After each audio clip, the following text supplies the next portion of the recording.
Today we're going to speak about the preface. It's the beginning of the liturgy of the Eucharist, the Mass. It's the beginning of our prayers, and it's a beautiful segue into the liturgy of the Eucharist. It begins with the Lord be with you dialogue. Lift up your hearts.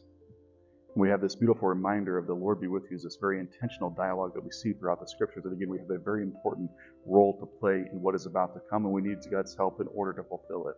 It's not just the priest or the priest and the deacon doing something up here and you guys are watching. We're active participants together. We're reminded again of that invitation before the prayer of the offerings. Pray, brothers and sisters, that my sacrifice and yours might be acceptable to God, the Almighty Father. And the preface comes to us oftentimes in three parts. The first is, it is truly right and just, our duty and our salvation. And then always and everywhere to give you praise and thanks. And that changes a little bit on those words, but it's to remind ourselves that we're always supposed to give God praise and thanksgiving. The second part is about the season or the liturgical feast that we have for that day.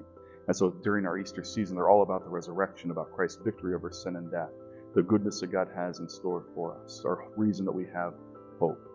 And the third goes back to the fact that we're always singing God's praises, and that leads us into the holy, holy, holy. These are little prayers that we can oftentimes miss because it's in the midst of a transition to Mass, but try to take time to pause, to listen to those words, and to hear the beauty that they have proclaimed with them.